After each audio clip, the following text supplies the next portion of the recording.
Hello, everyone, and welcome back to Who We Ood, an unofficial Doctor Who watch along podcast. Today, we are talking about the first serial of season 20, Arc of Infinity. Before we talk about the episode, my name is Ben, and I'm here with my co-host Cam. How you doing today, Cam? I'm doing good. We're recording this on Thanksgiving Eve. Ooh. Any UK listener listening to this is like never understood, Ben, the anticipation on a Christmas at Thanksgiving Eve for Thanksgiving. Oh boy. Unfortunately, I will not be celebrating Thanksgiving tomorrow. There'll be a slight delay Mm. because we're going to do it this weekend because my whole family got sick, Uh, including myself. So I've spent the last week just kind of hanging out, watching TV. Sorry to hear that. I've been playing Claire Obscure Expedition 33, and Ben, Yeah. but I understand we've messaged about this independently from the podcast. You're over there being like, I can't deal with another RPG on my plate. Ben, you gotta play this fucking game. I'm on Act 2. I just started Act 2 last night Act 2 of 5? of 3.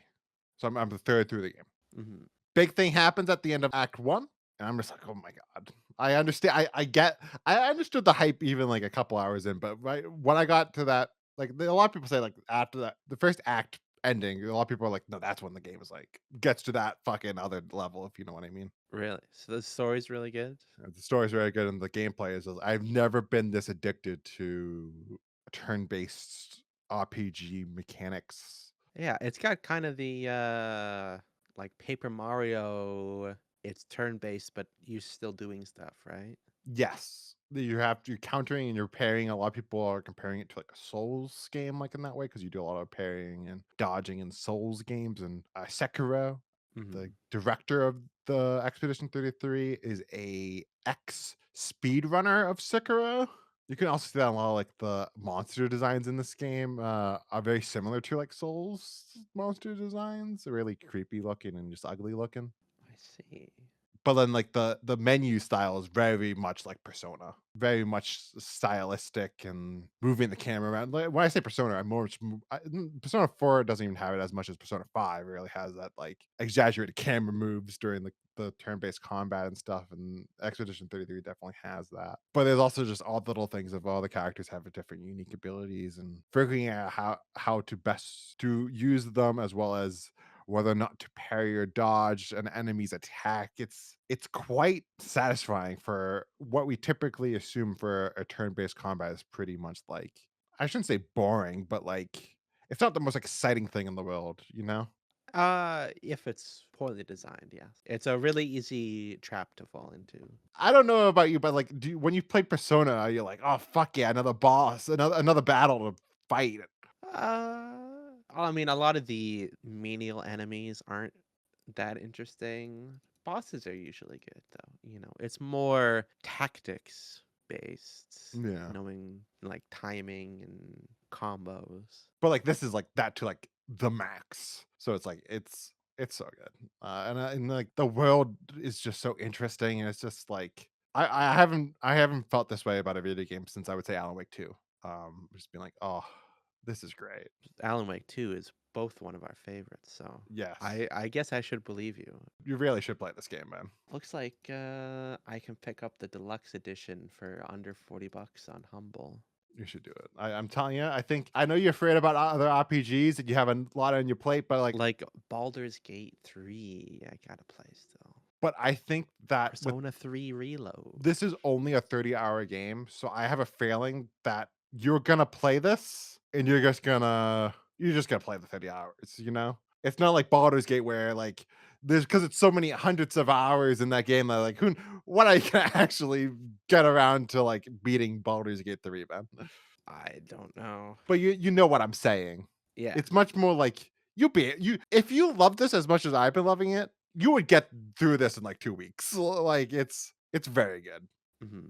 And like like a lot of people have been saying this, but like it's gonna win every award at the Game Awards. It's already outdated by the time you listen in this day of year. I'm also this game. I'm just so curious to see what Final Fantasy 17 is gonna be like after the success of this game, because I feel like this game kind of shows the Final Fantasy team of like you could still do a really fun, interesting turn-based mechanics RPG.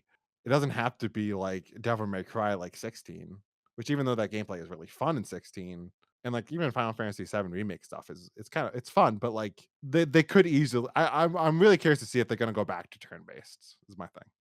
I don't know. I mean, since after 12, it was slowly moving in the direction of more and more action and less Yeah. turn-based. But part of that was to get the Western market, and now one of the biggest games in the Western market this year is a turn-based RPG that's very much heavily influenced by those old Final Fantasy games. So it's like I'll check it out. I trust you. You haven't steered me wrong so far. I think Ben, if you love turn-based games, I know that like you're Final Fantasy, you like Final Fantasy, Sure. And Dragon Quest and Persona. yeah. So Ben, you're gonna fucking love this game, and like the story is so. Do you know anything about the story of this game? There's an expedition. That's it. And I know there's I can't think of the actor's name, but it's the guy who plays Daredevil. Charlie Cox. Charlie Cox is doing the voices of one of the main characters. Yeah. I've seen a clip of like the parkour only up Yeah, yeah. section. That's basically all my knowledge of it. So you don't even know what 33 means. No, Okay. I know nothing Yeah. intentionally Yeah. Oh, because I yeah. know I'll play it at some point. Well, you should. I think Ben, that if you're anything like me, you're gonna love this thing. I will check it out then. But Cam, this is not Expedition 33 podcast. This is a Doctor Who podcast. And again, today we are talking about Arc of Infinity. Omega's back. I know you missed him, Ben. I mean, he is a cool villain. He's just not cool here. Spoilers, Ben. Spoilers. This was broadcast January 3rd through January 12th, 1983. I know we don't say this enough. Like maybe we do say enough, but like I just love that we do the American version of it every single time, just because it's like I want the British one or two listeners in Britain that's hearing this just like be like, no, don't that you're doing it wrong. Yeah, I understand the non-American logic behind it. We're just too set in our ways with Imperial and Fahrenheit. Yeah, but they do stones. Like why do you measure people with stones? It's pretty dumb.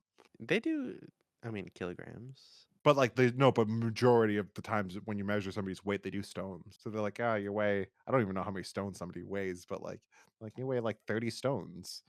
Just watched like 30 stones, is like 600 pounds. I have no idea, but this is on BBC One, written by Johnny Byrne, who previously wrote Keeper of Traken and will go on to write Warriors of the Deep. Oh God, we got that to look forward to next season, Ben. Indeed. And this was directed by Ron Jones, who previously did Black Orchid and Time Flight, and will go on to do Frontios, Vengeance on Varos, and Mind Warp. Produced by JNT. I can give you a brief synopsis. Let's just do a quick one. Give me the Google entry. Did you see the Google entry? No. If you have it, go for it. What is the mystery in Amsterdam, and why is the Doctor's life threatened? A phenomenon known as the Arc of Infinity needs to bond with a Time Lord to remain stable. The Doctor, naturally, is chosen as the sacrifice, where the Doctor's old Gallifreyan enemies might just be about to return to threaten the universe. How about that? So my question is, what is the Arc of Infinity? Beats the fuck out of me. I watched this story. We watched it. I don't know what it is though. I don't remember them saying this at all. They mention it, I think, once. That's it, Nyssa. That's how it came through. What we saw was the gateway to the dimensions. The Arc of Infinity. But also, it's like it's one of those things where like they're just talking fucking gibberish. So your brain's not really being like, oh, I have to pay attention to the wording that they're saying. It's the wiki describes it as a curious curve between the matter and antimatter dimensions containing quad magnetism, which can shield antimatter. So I guess it's Ooh. like a little refuge for Omega that allows him to plot and scheme to take over. Is he trying to take over the Doctor, or is he just trying to like make a copy of his body? I think he's just trying to make a copy because it's like it's not like the doctor at that last part is going, like he's taking my energy away from me. Like he has none line like that. It's just like they're both just running. Like you would think if it's taking his life essence, they would have like said more about that, or like he would have been like in pain that last part. You know what I'm saying? Yeah, I don't know. This whole time I thought he was like trying to like possess the Doctor, but after that initial reaction where the Doctor like passes out, for somehow he's needed in order for this cloning process to happen. But like, I guess it's not a possession. I understand that that's something important to talk about. But there's a second thing we have, the second big elephant in the room. What's that? Why is Omega a fucking bug? Uh, I don't know. He's a you also see what I'm talking about, right? He's a bug in this episode. Yeah. Very much a bug-esque design. The question is that his skin or is that a suit? Like before this process, He's nothing, Ben. Remember. I know, but he still is a being. Like at the end, and the process is interrupted, he takes off the mask and it's the Doctor's face. Before that, presumably there is nothing, but is it? Is it supposed to be like a cocoon? Yeah, is this a non-corporeal entity inhabiting a cocoon, or is that his skin? I think probably they're thinking like a butterfly cocoon thing. But like this is just like a state of his evolution or something like that. It's such a downgrade. I miss the old design so much. Yeah. Well, we kind of got ahead of ourselves, though. Cam, what did you think of Arc of Infinity? Eh, it's pretty much a nothing burger. It's 2 loaves of bread, and there's nothing in the middle. There's nothing to the story, man. I thought it was pretty boring. It's a boring ass story. I don't think there's anything per se that's bad about this story, but I also say Uh, there's nothing in particular that I was like, this is good or great. It just was one of those times when watching Classic Doctor Who where it's like I watched this for the hour and a half and then it was over. Like there's not much that I think that exciting that happened. And I don't think there was that much like I was like, "Oh my god, I'm on the edge of my seat of this story." This is not one of those stories, if you know what I mean. yeah.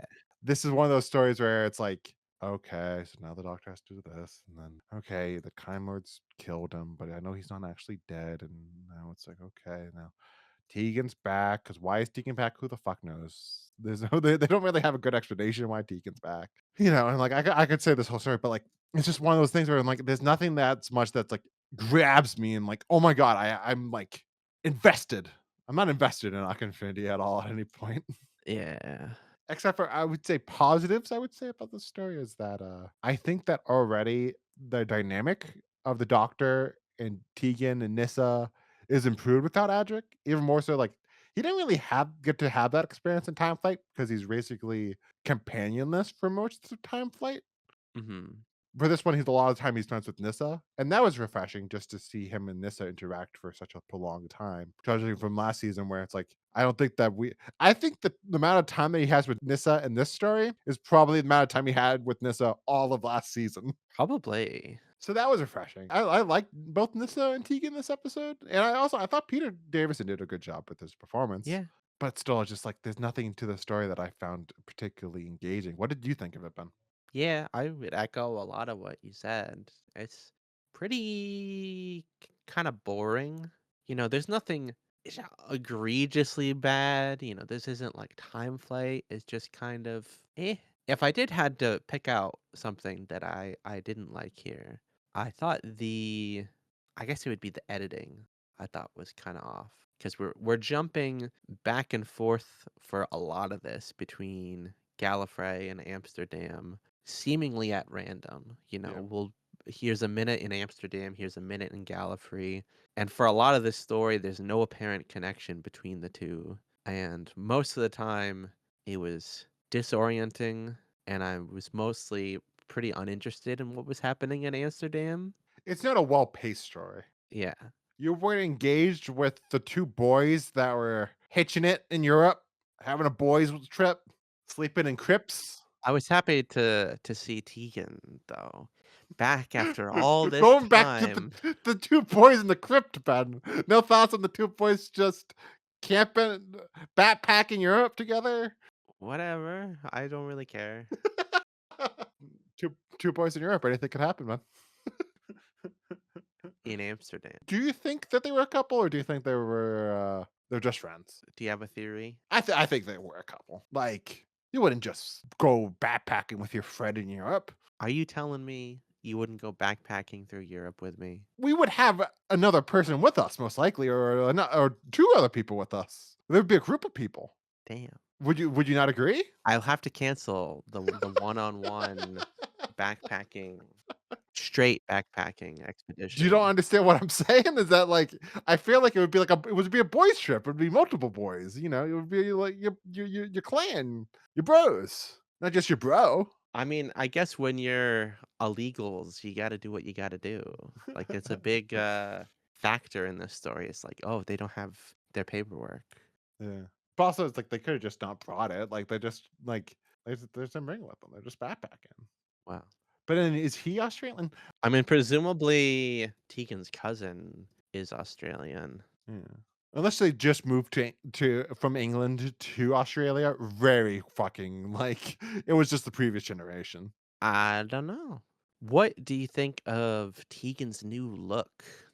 Short hair, Very very sexy. out of uniform. Her with the shorter hair is very sexy. I don't know about you, man. Her hair's alright. I don't like this white outfit. Mm. I don't know. It looks like a nightgown, like she's underdressed. It's It's not really flattering. it's improvement from season 19's look looks so much like action figures. Like they were all in their like a cartoon almost of like they had a look. Yeah.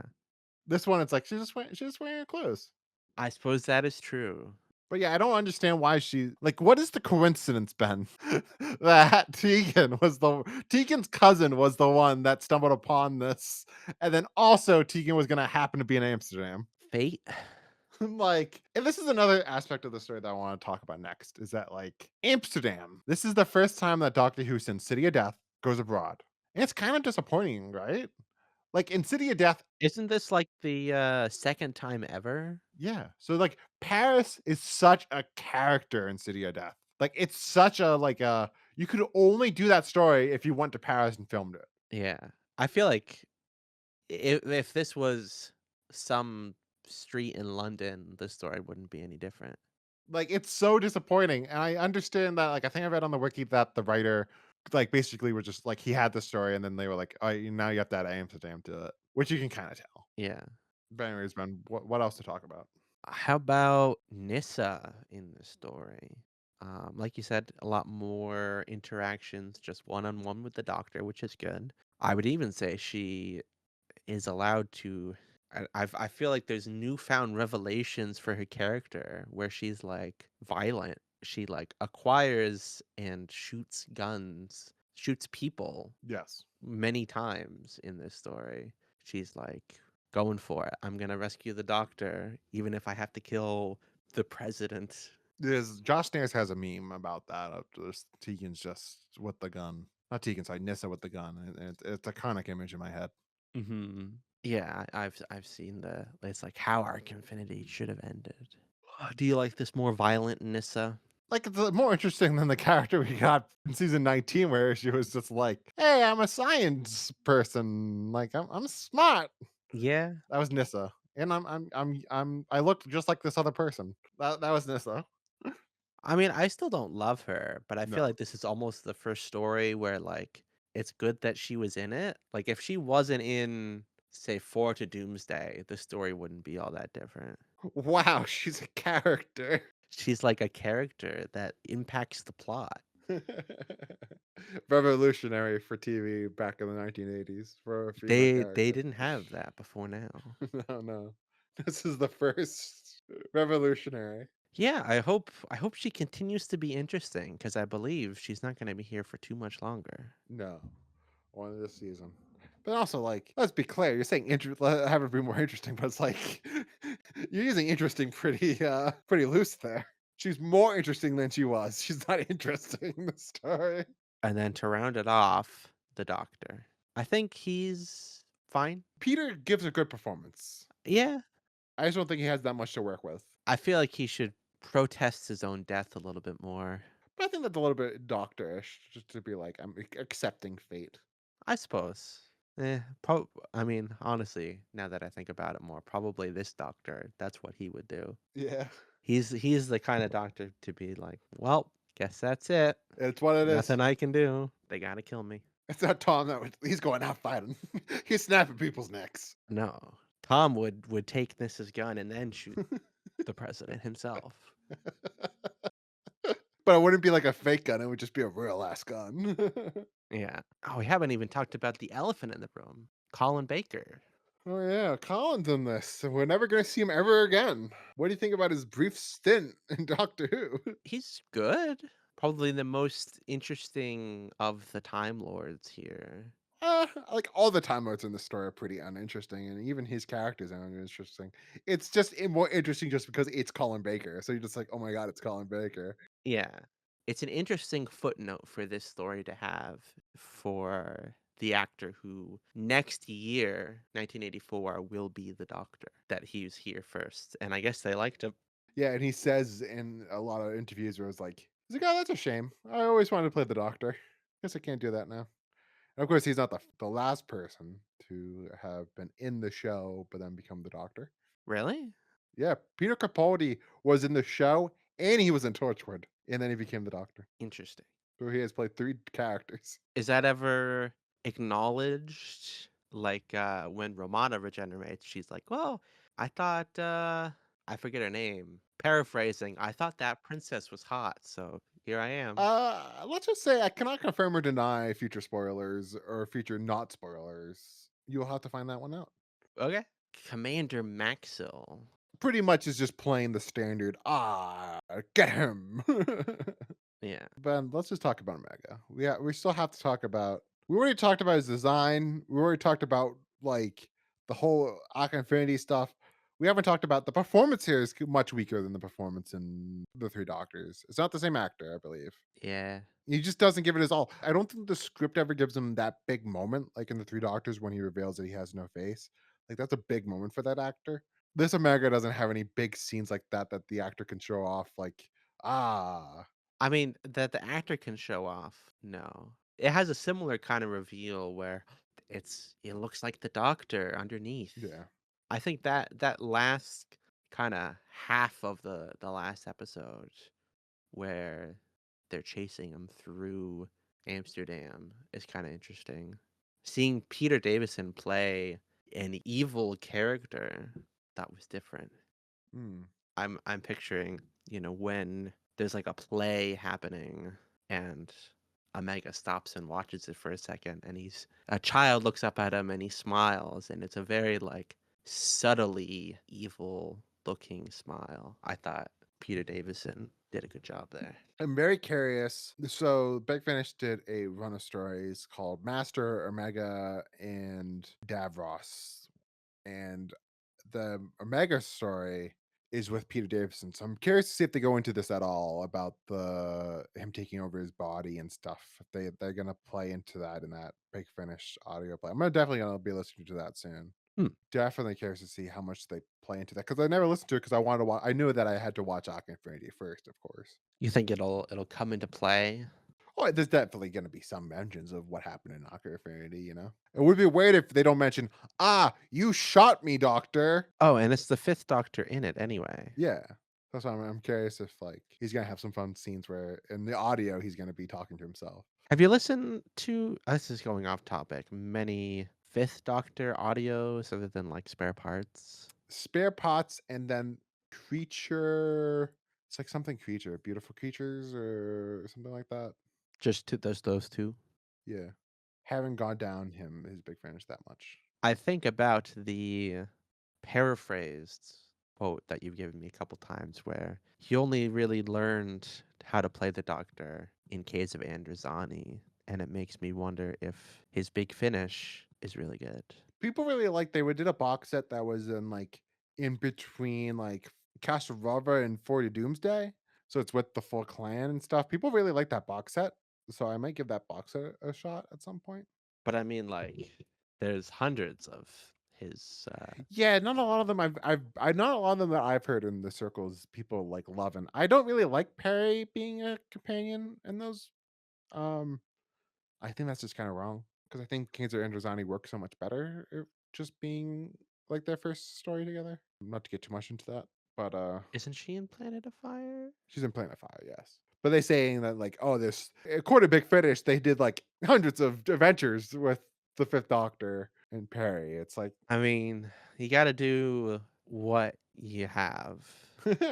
yeah, Like the Fourth Doctor audio, Sarah Jane audios with the Fourth Doctor are very limited yeah. because they don't have Elizabeth Sladen. And they didn't have Janet Fielding for a long time, so they only had Sarah Sutton. They only had her. So there's a lot of Nyssa and Fifth Doctor stuff in between that point of Time Flight and Arc of Infinity, which I think that makes sense because who knows how many stories could be in that gap. Yeah. But Ben, let's go back to Arc of Infinity. Yes. But yeah, Omega is just kind of disappointing this story. Very, very disappointing. Like, you would hope that for the second time, this big character, he is literally the Time Lord that created time travel. One of the most probably important characters of the lore. Yeah. Alongside Rassilon. Yeah, him and Rassilon, the two biggest, except for maybe if you include Tecteun, which you'll get Don't know Tecteun what soon. that You don't know is. when, Ben, but you're gonna get to know Tecteun. Oh yeah. a little bit of a tease right there, man. Somehow I've not encountered this character in all my wiki adventures. But don't look it up, Ben. You'll find out one day. You'll find out. Okay. Yeah, design's not good. Performance not good. Use in the story's not good. And it's just like we're back on Gallifrey as well, this story. And just Gallifrey, it's also just not really that interesting this episode. Yeah, we still have not beat the deadly assassin. Better, of course, better than Invasion of Time. Like, it actually looks like sets were made. They didn't just shoot it in a fucking hospital. Yeah. Good job. The costumes were good, but I mean, I think it's mostly the costumes they already had. yeah. But I like those costumes. Yeah, they're good. I'm happy they didn't change them. And yeah, none of the I think you already mentioned it, but none of those Time Lord characters are really that interesting to talk about. They're just kind of all bland and just happen to be there, and it is kind of that what the issue with the Time Lords where they just become these guys in cloaks and there's nothing interesting about them. They're not actual characters or people. They're just things to say words of dialogue. Looking on the wiki, we had in every Gallifrey story so far, we've had this Time Lord that is important to the Doctor, Barusa, but they could never get the same actor back again. It's a different actor every time. Mm-hmm. Just going through the regenerations. Yeah, he only has 12. Only 12, so. Is it? Oh, he's in 5 Doctors, and it's another different guy. Even though that's just a couple of months later, which is very funny. But yeah, do you want to start wrapping it up with categories? Sure, yeah. We haven't even talked about the Ergon, though. All right, best and worst special effect. The worst special effect is the Ergon, right? Yeah. Little pterodactyl guy. Doesn't look good. Best effect, I would say, is probably wherever that space is that Omega brings the Doctor. I think it's the Matrix. Yeah, whatever, wherever that place is with all the lines and the Doctor is floating. It's it's a cool special effect. It doesn't look cheap. Yeah. It looks cool. A little combo of in-person and editing special effects. Using its budget wisely. Yes. So I would agree with you for both of those. What does this story need to change to be good? Propulsion. Yeah. I think it should have gone all in on being either a Gallifrey or an Amsterdam story. Because right now it's doing both not well. It should have been, hear me out, Ben. The Doctor and Tegan, so Doctor and Nyssa are on an adventure. We start the story off mid-adventure. They get plucked. We don't know why they get plucked, but they get plucked at the same time Tegan gets plucked. And that's how we get Tegan into this. We're back on Omega's world. Like we're just straight up back there, and then he's just trying to find a way back In into the our world, antimatter dimension? antimatter dimension. We're back there, and we're back, and we're having another adventure with like the Three Doctors. Because I missed that dimension world of Omega's, because that was one of the more interesting things about Omega was his own little dominion. Yeah. It's a shame that we don't get that in this story.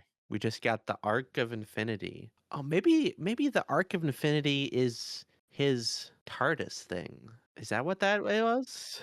Ben, I leave that up to the scholars. Because, like, he has multiple rooms with roundels, and I don't think it's a TARDIS. Ben, I think the more we talk about Arc of Infinity, the more somebody's gonna rage comment. Okay. But I like that idea. I think that's a different story that also has a mega, and not necessarily a change to this story. But like also, But it's a like, good idea. but like I don't want to be in Gallifrey. I don't want to be in Amsterdam. And like I don't want to be on Gallifrey, one. And then two, with Amsterdam, why is Omega in Amsterdam? Because that's where he parked the Ark. But like you know what I'm saying, that Amsterdam should tell a story that's interesting about Amsterdam, like space trucks, you know? Well, that's the Torchwood Amsterdam story. Yeah. We gotta get these space drugs from Amsterdam. Gotta collect them before people OD on the space drugs. I'm shocked that Big Finish hasn't done that. Only got a couple more Torchwood main range to go. You got that, Big Finish. Got that one on me. Cliffhangers? Sure. 1. The Doctor and Nyssa are caught by Commander Maxwell, who shoots the Doctor. Jesus Christ! 2. The Doctor is executed. Oh my God, he's dead! Nyssa cries. I was crying too, Nyssa. 3. It's too late. Omega controls the Matrix. Oh my God! And then it's not really cliffhanger, but I thought it was funny. The final lines at the end of part. Tegan says, "You're stuck with me." And the Doctor says, "So it seems." And then his smile fades away. And I'm like, I thought that was funny. All right, Ben. Is it time? Well, which is the best cliffhanger? Oh, best cliffhanger. 2? Probably 2. But it's a very much generic cliffhanger that we're both like, oh, we know how that he's not actually gonna die. Not really exciting.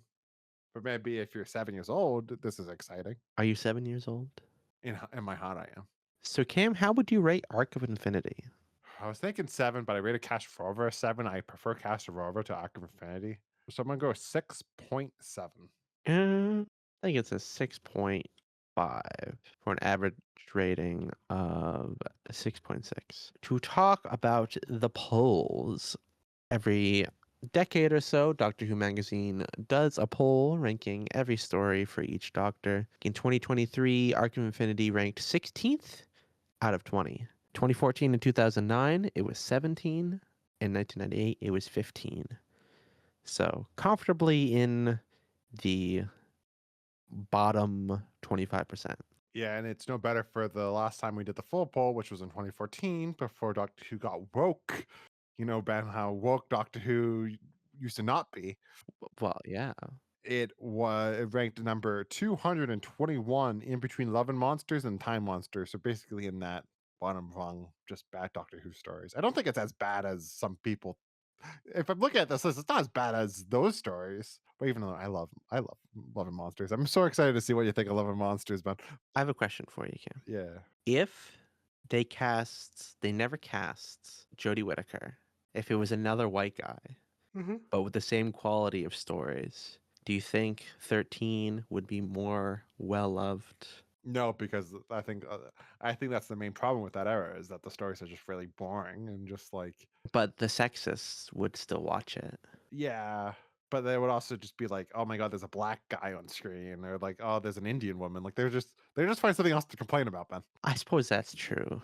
Isn't like one of her main companions like a Indian? She has 2 white old men, Graham and Dan. Graham and Dan. It's like I am thinking of Yasmin.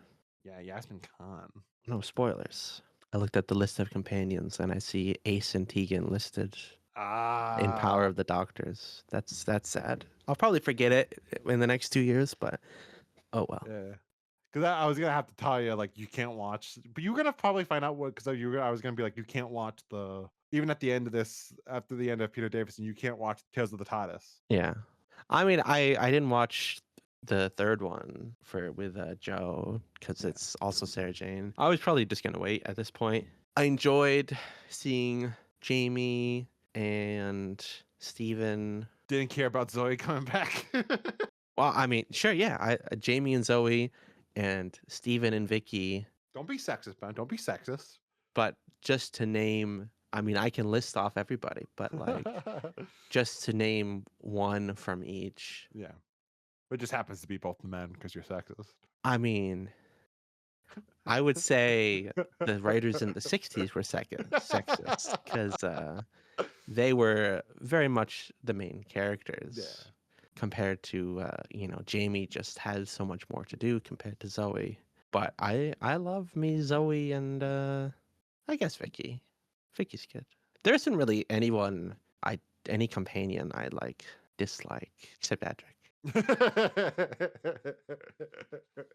I mean, maybe Matthew Waterhouse is better now in his audios, but That's a great question.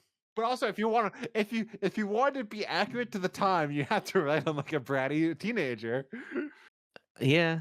And like you would have to part of the fun would be Adric would have to like team up with the bad guy because he's dumb and stuff like that. Yeah, I mean, I would be open to it. I mean, I've listened to a lot of 1 and 2 audios, and they absolutely grew my love for those companions. Like Steven, I didn't care about, and then I listened to like 10 Big Finish audios, and I thought they were all really great, and now I really like Steven, who compared to Ian was never as interesting. Anyway. Join us next week. Snake Dance. Indeed. I'm always back, Ben. After all this time. Waiting on the edge of my seat. Have a wonderful rest of your day. Peace out, everyone.